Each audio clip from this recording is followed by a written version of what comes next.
नमस्कार।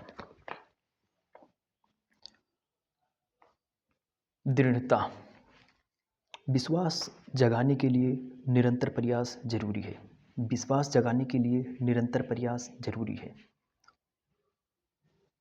दृढ़ता अपनी इच्छा को मौद्रिक समकक्ष में बदलने की प्रक्रिया में एक आवश्यक कारक है। दृढ़ता का आधार इच्छा शक्ति होती है। इच्छा शक्ति और इच्छा जब आपस में ठीक से जुड़ते हैं तो एक अनूठी जोड़ी बनाते हैं। जो व्यक्ति विपुल धन जमा करते हैं उन्हें आमतौर पर निष्ठुर व्यक्ति के रूप में जाना जाता है और कभी कभी क्रूर भी। अक्सर उनके बारे में गलतफहमी हो जाती है।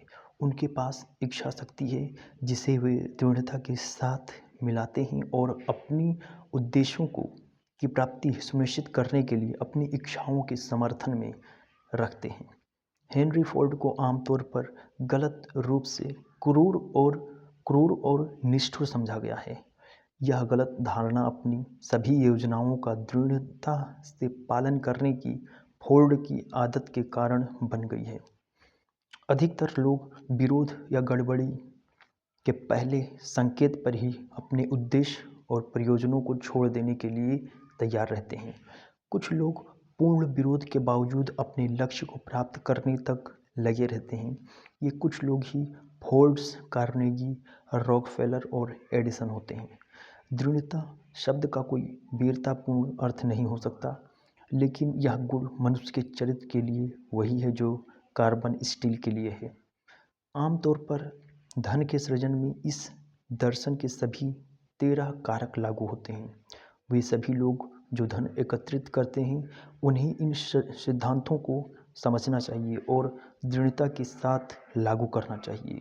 यदि आप इस मिलने वाले ज्ञान को लागू करने के इरादे से इस पुस्तक को पढ़ रहे हैं तो आपकी दृढ़ता की पहली परीक्षा तब होगी जब आप दूसरे अध्याय में वर्णित चरणों का पालन शुरू करते हैं।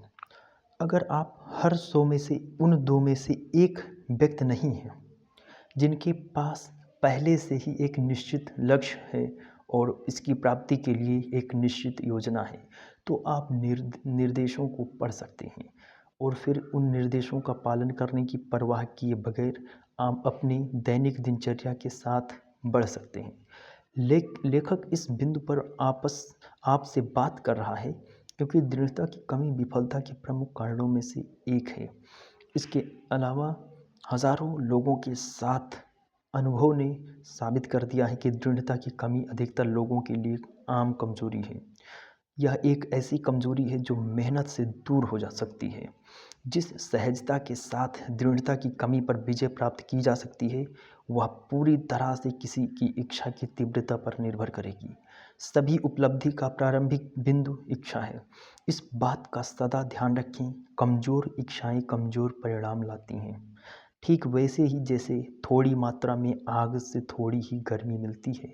यदि आप अपने आप को दृढ़ता में कम पाते हैं तो इस कमजोरी को अपनी इच्छाओं की ज्वलंत अग्नि से सुधारा जा सकता है। अंत तक पढ़ना जारी रखें, फिर अध्याय 2 पर वापस जाएं। 6 चरणों के संबंध में दिए गए निर्देशों को पूरा करने के लिए तुरंत शुरुआत करें। जिस उत्सुकता से आप इन निर्देशों का पालन करेंगे उससे स्पष्ट रूप से संकेत मिलता है कि आप में धन अर्जन की वास्तव में कितनी कम या ज़्यादा इच्छा है। यदि आप पाते हैं कि आप धन अर्जन के लिए उदासीन हैं तो आप सुनिश्चित हो सकते हैं कि आपने कभी अभी तक धन चेतना हासिल नहीं की है जो आपके पास होनी चाहिए। धन उन लोगों की ओर आकृष्ट होता है जिनके मन को आकर्षित करने के लिए तैयार किया गया है। ठीक उसी तरह जैसे पानी सागर की ओर आकर्षित होता है। इस पुस्तक में सामान्य मनोदशा वाले किसी भी व्यक्ति के मन में को अपनी इच्छित वस्तु को आकर्षित करने के लिए आवश्यक तरंगों के साथ तालमेल बिठाने हेतु प्रोत्साहन पा सकते हैं। यदि आप पाते हैं कि आप दृढ़ता में कमजोर हैं और तो शक्ति पर अध्याय में निहित निर्देशों पर अपना ध्यान केंद्रित करें।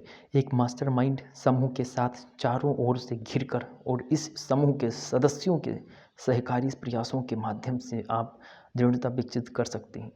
आपको स्वतः सुझाव और अवचेतन मन पर अध्यायों में दृढ़ता के विकास के लिए अतिरिक्त निर्देश मिलेंगे। इन अध्यायों में उल्लिखित निर्देशों का पालन करें जब तक प्राकृतिक रूप से आपके अवचेतन